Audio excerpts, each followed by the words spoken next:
CRPC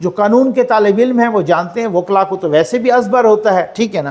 section number 401 CRPC کا، criminal procedure act کا، اب سیکشن نمبر 401 میں یہ لکھا ہے کہ پروونشل حکومت کے پاس یہ اختیار ہے کہ وہ کسی بھی شخص کی کوئی سزا وہ سسپینڈ کر سکتی ہے اور ریمٹ کر سکتی ہے، تبدیل کر سکتی ہے، وغیرہ وغیرہ، ٹھیک ہو گیا نا۔ تو پنجاب حکومت نے نواز شریف کی سزا جو العزیزیہ میں 7 سال کی سزا تھی وہ سسپینڈ کر دی ہے۔ اب وہ کھل کے کمپین چلائیں، سزا سسپینڈ ہے، سسپینڈ سے مراد ہے معطل ہے، معطل ختم نہیں ہے لیکن معطل ہے، اب پتہ نہیں کتنے تک معطل ہے۔ اس میں پروونشل گورنمنٹ کوئی کنڈیشن بھی لگا سکتی ہے، کنڈیشن کے بغیر بھی کر سکتی ہے، ٹھیک ہے نا۔ وہ کنڈیشن جو اس بندے کو قبول ہو وہ والی کنڈیشن کے بغیر بھی کر سکتی ہے، ان کا پراگیٹو ہے، ان کو آئین اور قانون نے، یہ قانون CRPC نے ان کو پراگیٹو دیا ہے، ان کا اختیار ہے۔ پنجاب حکومت نے نواز شریف کی اس میں سزا معطل کر دی ہے، ٹھیک ہے جی۔ اچھا، اب اس کے بعد کیا ہے؟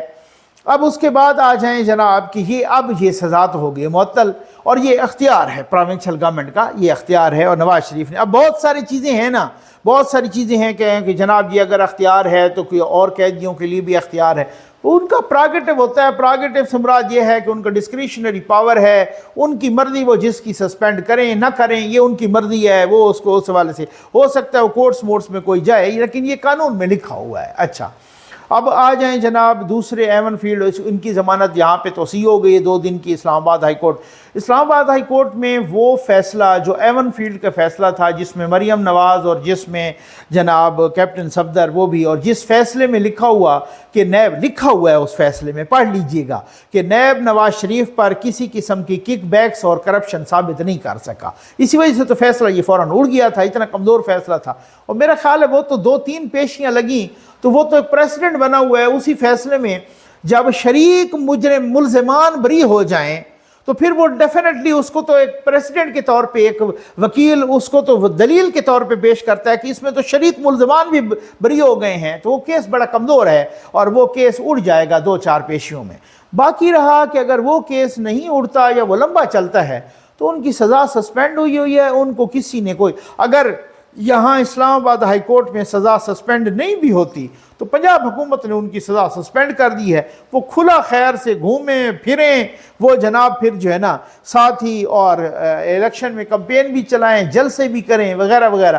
ادھر سے جو توشہ خانہ والا کیس تھا وہ ان کا جو ہے نا، کچھ لوگ بڑے چھلانگیں مار رہے ہیں اور کچھ لوگ بڑی چیخ رہے ہیں اور شور کر رہے ہیں کہ یار یہ کیا ہے، کہ یہ تو کسی کو سہولت کاری کے مترادف ہے۔ میں صرف اتنا کہوں گا کہ اس وقت مجھے یاد ہے کہ جب یہ معید پیرزادہ صاحب جو مالشیا پالشیا آج تو امریکہ میں بیٹھ کے وہ بڑی باتیں کر رہا ہے، کرتے ہی ایسے ہی ہیں، ہاں بالکل۔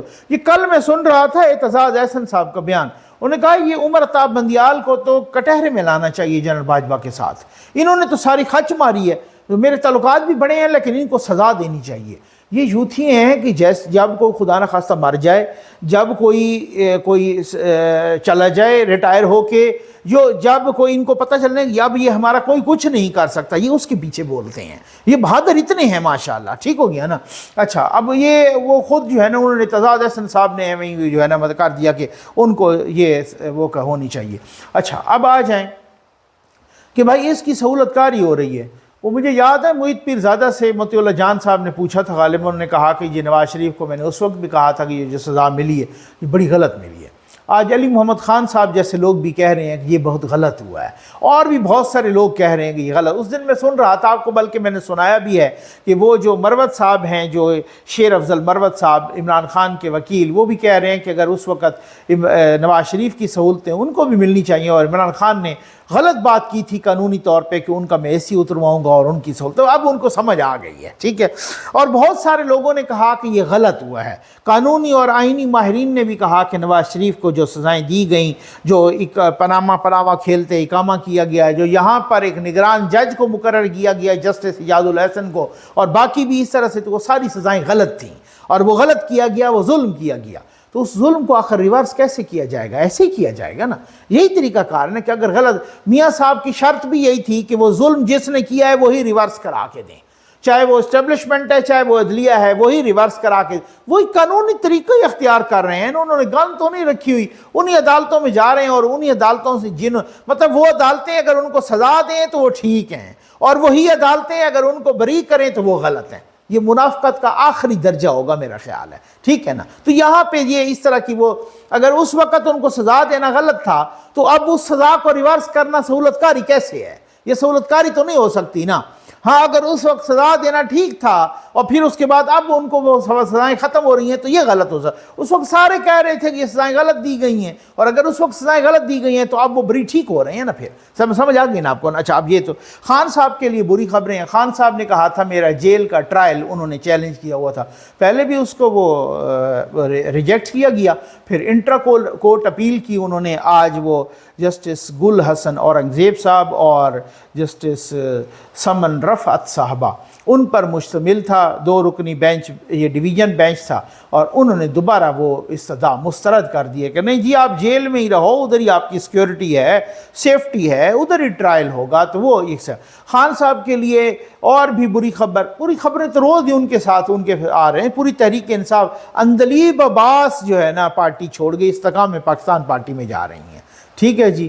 ان کے ساتھ جو ہے نا سعدیہ سہیل صاحبہ، وہ ان کے جو ایکس پارلیمنٹیرین، اور ساتھ ہی وہ کون ہیں سمیرہ بخاری صاحبہ وہ بھی. تو یہ 3 رہنما خواتین رہنما وہ پارٹی چھوڑ کے تو اس میں تو اب وہ کہہ رہے ہیں بہت سارے لوگ جو کہ جناب کہ ان کو لیول پلینگ فیلڈ دیا جائے. میں تو حیران ہوں اب پی ٹی آئی کا ٹکٹ پہ لڑیں گے کتنے لوگ؟ چلو علی محمد خان لڑ لیں گے، اسد کیسر لڑ لیں گے، 2 4 5 اور لڑ لیں گے، تو کون لڑے گا ان کے ٹکٹ پہ؟ ٹکٹ لینے والا ہی کوئی نہیں رہ گیا تو کون لڑے گا، اور کون ان کا الیکشن لڑے گا، اور کون کس طریقے سے؟ تو بہرحال ہم نے تو کبھی بھی تحریک انصاف کے دوستوں کو، یوتھیوں کو چونا لگایا نہیں ہے. میں تو ان کو روز اول سے جب سے یہ 2000 یہ جو آئی ہے عدم اعتماد کی تحریک، اس سے پہلے بھی، اور میرے آپ بار بار سن لیں، میں نے تو کہا ہے کہ چیپٹر کلوز، میرے آپ تھمبنیل پڑھ لیں کہ گیم ختم، پارٹی از اوور، اس طرح کے تھمبنیل. کھیل ختم ہو چکا ہے، چیپٹر کلوز ہو چکا ہے، خان صاحب کا سیاسی چیپٹر کلوز ہے. میں تو آپ کو بار بار بتا رہا ہوں، لیکن وہ جو آپ سے ویوز لینے کے چکر میں ہے نا، وہ آپ کو نئی وہ جو ہے نا چونا لگا رہے ہیں. آج کل کچھ وہ لوگ بھی ہیں جو عمران ریاض کے خلا سے فائدہ اٹھا رہے ہیں، وہ بڑی چالاکیاں کر رہے ہیں وہ تاکہ وہ اس خلا سے اور یوتھیوں کو اپنے ہمدردیاں اور وہ سارا کچھ. تو یہ چیزیں، یہ 2 نمبریاں ہمیں آتی نہیں ہیں، ٹھیک ہو گیا نا. یہ الحمدللہ ہماری تربیت نہیں ہے کہ اگر 2 نمبریاں اسی طرح سے کریں تو وہ پھر وہ اسی صورتحال. مجھے باقاعدہ، میں آپ کو اللہ کو حاضر ناظر جان کے مجھے باقاعدہ آفرز کی گئیں کہ دیکھیں جناب آپ کے اچھے ویوز آ رہے ہیں لیکن اس سے 10 گنا زیادہ آ سکتے ہیں، آپ یہ کہ میں نے کہا نہیں، وہ والی میں نے کام کرنا ہی نہیں ہے، ٹھیک ہو گیا نا. کیونکہ اس کی وجہ یہ ہے کہ یہاں پہ جب ان کی غلطی دیکھو تو ان کو رگڑا پلا دو، جب ان کی غلطی دیکھو تو ان کو رگڑا پلا دو. صحافی کو عوام کی آواز، عوام کی آنکھیں، عوام کی کان ہونے چاہیے. ہاں اگر کوئی بندہ ثابت کر دے کہ یہ 16 مہینے کی حکومت تھی اور ظفر نقوی نے ان سے 1 روپے کا بھی مفاد لیا ہے، تو جو چور کی سزا وہی میری سزا. اور آئندہ بھی اگر ان کی 16 مہینے کیا 16 سالوں کی بھی آ جائے تو میں سوال ہی پیدا نہیں ہوتا. اب یہ ڈنک کی چوٹ پہ انشاءاللہ میں آپ کو یہ کبھی اس طرح کے الفاظ نہیں استعمال کیے لیکن چیلنج کر کے کہتا ہوں. تو بس یہی انٹیگریٹی ہے، ملنگ سا بندہ ہوں اور آپ پر اعتماد ہے، آپ کو مجھ پر اعتماد ہے. الحمدللہ آپ کے دل میں میرا احترام اور میرے دل میں آپ کا احترام اور پیار ہے. میرے لیے یہی ساری کائنات ہے، میرے لیے بہت کچھ ہے. تو الحمدللہ امید آپ کو ویڈیو پسند آئی ہوگی. آپ کا بہت بہت شکریہ.